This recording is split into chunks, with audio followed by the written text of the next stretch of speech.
Good morning, everyone. First, I want to take a moment to congratulate President Donald Trump on his historic win in Iowa, earning more votes than all the other candidates combined.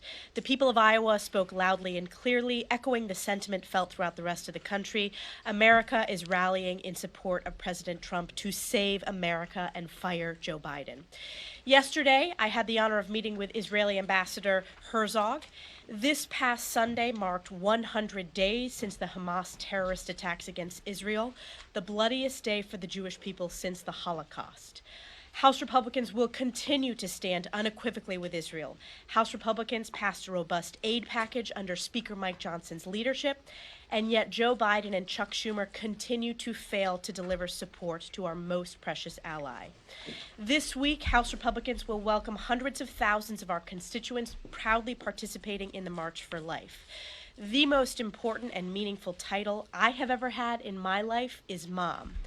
We will continue to fight every day to ensure every baby has the sacred opportunity of life, liberty, and the pursuit of happiness. Unfortunately, life is under constant attack by radical far-left Democrats. There have now been over 88 recorded acts of violence and intimidation against pregnancy centers, churches, and pro-life organizations by far-left activists. These facilities were set ablaze, defaced, and vandalized. And what have we heard from Joe Biden and Democrats in Washington? Silence. Under the leadership of House Republicans, we passed the Born Alive Abortion Survivors Protection Act and a resolution condemning attacks on these pro-life facilities, groups, and churches following the Dobbs decision. In continuation of our commitment to defending life, this week House Republicans will bring to the floor the Pregnant Students' Rights Act and the Supporting Pregnant and Parenting Women and Families Act to support critical pregnancy resource centers and provide necessary information to pregnant students combating manipulation by the far left's radical pro-abortion agenda. With that, I am honored to introduce one of my colleagues and friends and another mom in Congress, Ashley Hinson from the great state of Iowa, to discuss her bill on the floor this week. Ashley. Thank you, Madam Chair. Hello, everyone. It's great to be with you all straight off the Iowa caucuses. It was a busy couple of days, but I'm here today to talk about my bill, the Pregnant Student Rights Act. When Roe versus Wade was rightfully overturned last year, the next chapter of the pro-life movement began, and we were all given the opportunity to really strengthen our support for unborn babies and for new moms. And as a mom of two, this issue is very personal to me. When you're pregnant, there are a million questions going through your head, and pregnant women should be surrounded with support and resources. Unfortunately, pregnant women on college campuses are often pressured to end their pregnancies or risk academic failure despite Title IX protections that are in place. Women should never be told that they have to choose between continuing their pregnancy or getting their degree.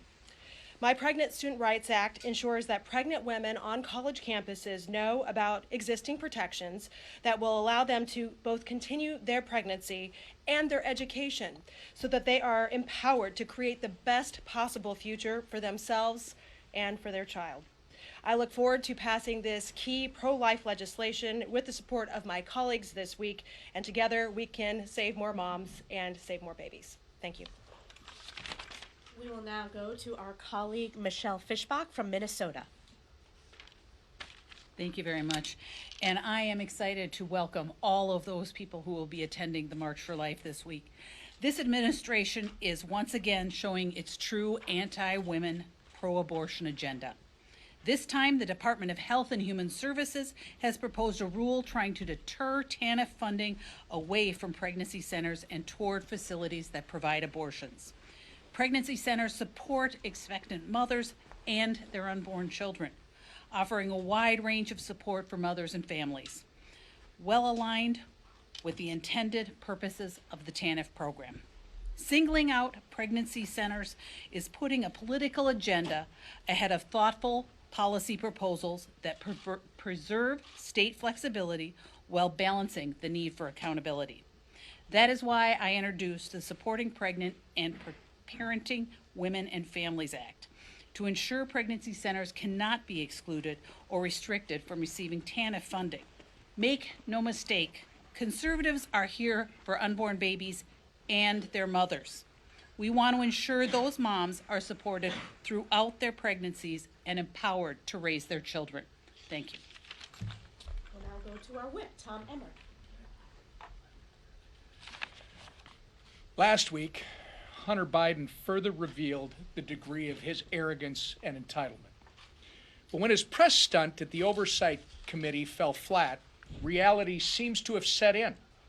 By the end of the week, Hunter Biden's lawyer had notified Chairman Comer and Jordan that he was ready to admit defeat after defying 2 lawfully issued subpoenas. As negotiations to arrange the date and time of his deposition continue, a few things should be made clear. House Republicans will continue to hold Hunter Biden's feet to the fire until we have his testimony. We have zero tolerance for his antics. He is a material witness in our inquiry, and sitting down in a formal deposition setting where all of our questions can be asked and answered is an important step in the fact-finding process. Don't just take my word for it. You'll recall that Democrats were adamant about the need for closed-door depositions prior to open hearings last Congress. If Hunter Biden tries to delay or pull another PR stunt, we can and will move forward with holding him in contempt. The fact of the matter is, this is about one thing only, and that is providing the American people with the transparency and accountability they deserve. We know Joe Biden has lied to the American people about his involvement in his son's business dealings over and over again. And it is very likely that he benefited from his family's corrupt business dealings as well. When we began this process, we promised to follow the facts wherever they lead. If Hunter Biden has nothing to hide, he will work with us to ensure the deposition happens swiftly. If he does go back on his word to appear for a closed-door deposition, the full House will vote to remind him that no one, not even the president's son, is above the law. I'll turn it over now to our speaker, Mike Johnson. Thank you, Tom. Thank you all for being here. We had a number of members of Congress who had to take planes, trains, and automobiles to make it to the Hill this week. So lots of weather, lots of challenges, but we're glad everybody's back to work. This week, as has been mentioned, we'll have hundreds of thousands of Americans who will also brave the weather and come here to Washington for the annual March for Life. And we're excited to welcome them here. We'll take this week, as we do each year, to remember the value of every single human life and reiterate what we boldly proclaimed in our nation's birth certificate, that all men are created equal, all people are, and all life is sacred, and that governments are instituted to protect the rights given to us by our Creator. That's what our nation's birth certificate says. We believe that it's important to stand by families during unplanned pregnancies, and you heard my colleagues here this morning articulate some of that. We want to make it easier for working mothers and moms and dads to start and raise a family. And that's why House Republicans are voting on 2 pieces of legislation this week. You just heard them described here briefly: the Supporting Pregnant and Parenting Women and Families Act and the Pregnant Students' Rights Act. Across the country, these pregnancy resource centers are doing heroic work. They're helping moms and dads, especially low-income parents, as they deal with the realities of pregnancy and the challenges of raising children. Across the country, state governments rely on these centers to provide life-changing emotional and material support, and that's support that empowers parents to bring their children into the world. We want to make sure those centers continue and can continue to serve families in every state and are not needlessly cut out of the funding process by the Biden administration. And you heard exactly what's happening here with TANF funds and the rest. We also want to make sure that moms who are in college aren't presented with the false choice of being a mom or being a student. If an expecting mom is pursuing her degree, we want to make sure that she knows that all the resources available to her so she can continue her studies, finish her degree while caring for her child. And those resources and that support is out there. House Republicans will continue to show the American people that we not only are a voice for the most vulnerable, we also want to take action to protect them and their families. With that, open it up for questions. Chad? You too. Question for you on this CR here. Are you confident that you'll be able to get more than half of the conference on board here? Because we keep hearing that there's a lot of people who are upset that you agreed to the comp run, agreed to the CR when you said you weren't going to do another CR, you're doing another CR. Yeah, I wanted no more CRs until we could move this process forward. We've achieved that. We forged forward. We got the top line agreement, and in spite of what people are saying on both sides, this is a better agreement than we had. Because of the adjustments that were made to the top line of 1.59, there was additional money that was spent, so we went in and carved it up. We got $16 billion in real cuts out of the IRS slush fund and the COVID slush funds the Biden administration was so jealously guarding and protecting, and that's an important improvement. We changed some of the gimmicks in those side deals, as they're called, into real savings for the American people. So having gotten the top line agreement now, this allows us to go forward for the appropriators on both sides, both chambers, to work together and come up with the final bills. Wait a minute, let me finish. And this is an important thing for us because it allows us to fight for our policy changes, our policy riders in those spending bills. And it takes time to do that. And so the reason we need just a little bit more time on the calendar is to allow that process to play out. This is what the American people expect and deserve. This is the way the law is supposed to work, where individual appropriations bills and not one big massive omnibus spending bill are duly negotiated and amended and priorities fought for, and that's what we're doing. We just need a little more time on the calendar to do it, and that's why we are. But why aren't some of those conservatives convinced of this? I mean, they're pretty. Well, I just left a conference meeting where we talked about this in detail, and everyone understands the reality of where we are. Right now, as it sits, the House Republicans have the second smallest majority in history. We have 218 right now to 213 on the other side, and beginning next Monday, we'll be at 217. Literally the smallest Republican majority in the history of the Congress and the second smallest of all time, rivaled only by the 65th Congress in 1917 during World War I, before women had the right to vote. The Democrats had a slightly smaller smaller margin than us. But so that's the reality where we are. We're not going to get everything that we want, but we're going to stick to our core conservative principles. We're going to advance fiscal stewardship. I regard this as a down payment on real reform that we're going to do in the budgeting process and with the budget going forward, and I think much, much brighter days are ahead. Jay? I guess two questions. Do you expect that when this is done, do you expect to vote on 12 of those individually? Like you said in that meeting, you hope there are victories ahead for House Republicans under this plan. Relative to my opinions, a little bit for whatever reason, I guess just because of What the do you see as doable given the composition? Well, as you all know, we passed over 80% of government funding out of the House. 7 of those bills were passed off the floor. 4 more of them, of the 12, made it through at least some final stage of committee work. And so we have stated our priorities on paper. We passed some very important measures in those appropriations bills that we sent to the Senate that have been sitting there collecting dust. I think to date, I think the Senate only did 3 of their own. So there's a lot of disagreement between the two chambers on what those policies are and what those priorities are, and that's what this process is about. Our appropriators and theirs get in a room, they roll up their sleeves and they arm wrestle over what those differences are, and they reach consensus. And so I'm very hopeful. Jake, to your point, I do hope that we have 12 separate appropriations bills. I believe there's time to get that done. We'll see how this develops. I mean, certainly we're not going to have an omnibus, and that was a very important innovation for us to forge forward because it's no way to run a railroad. The reason we have $34 trillion in federal debt is because there's not been good stewardship in Congress for many, many years.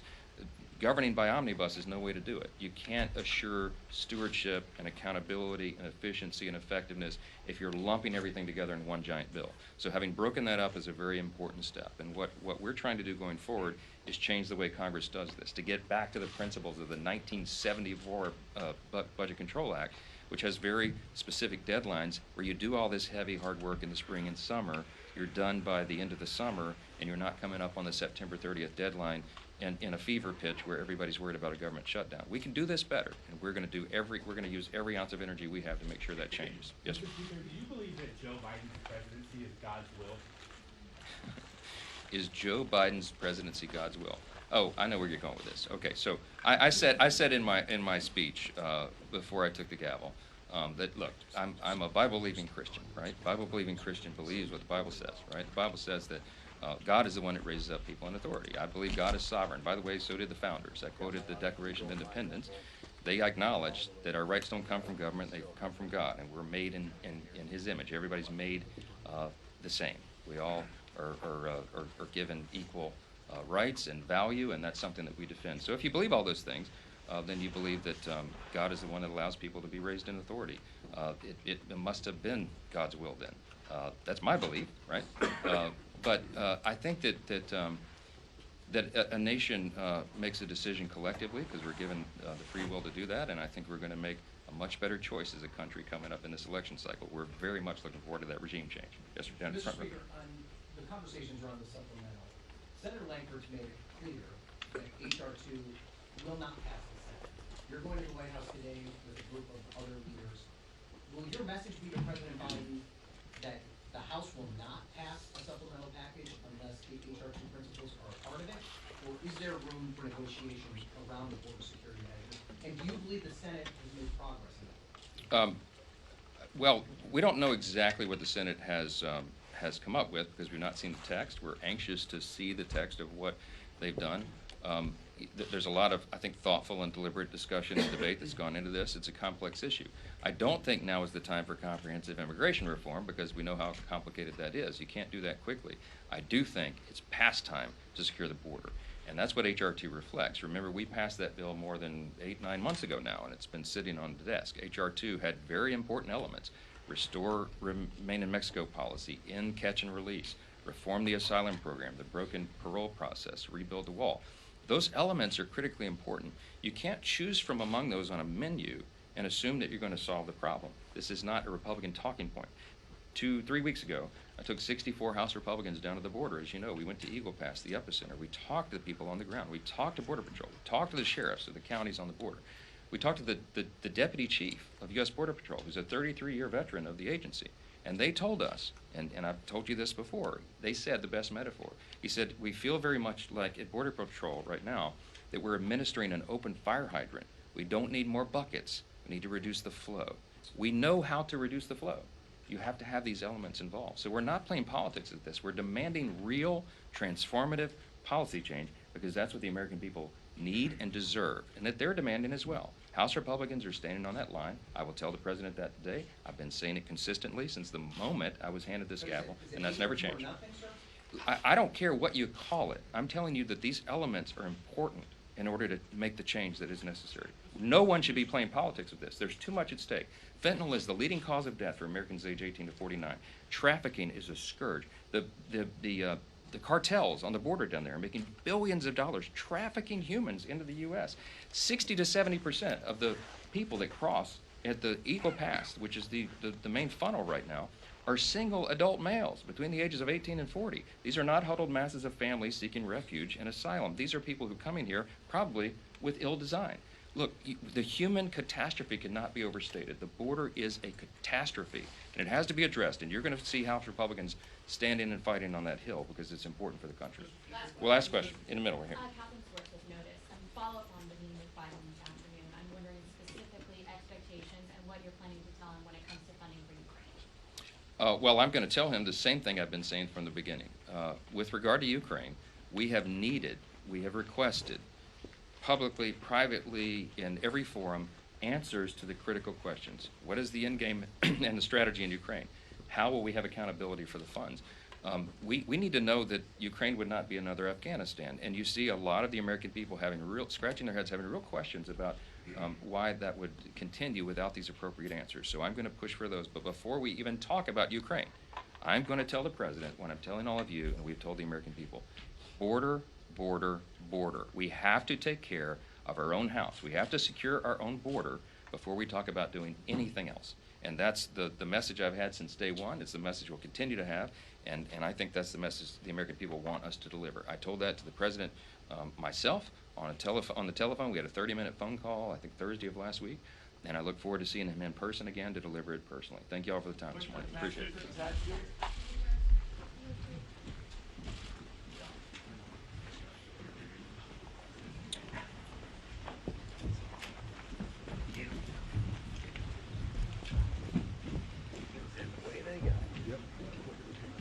That definitely caught me off guard. Yeah. I was like, whoa, we're going to have a couple more questions. Yeah. I'll text you when Eric comes back. Yeah, like I said, it's just been kind of a continuing issue. Okay. That sometimes people will flag. When people stop flagging, we're not sure if maybe the problem has gone away or whatever, maybe adjustments have been made. But thank you for letting me know. Rick, were you plugged into the audience? No. Okay. I don't wanna hear any of that business. Actually, what about you, Maddie? What do you- plugged into the podium. Okay, podium only. Podium, okay. I'll Great. stand on that hill by myself. Hey, man, I probably, you sometimes can make need the to. argument that I should be plugged into, but I didn't feel like it. It's just another cable I gotta fucking unroll and roll back on. All right, I'll let you know what he says. I'll be here for the next one. Okay, What did it good. do? See y'all.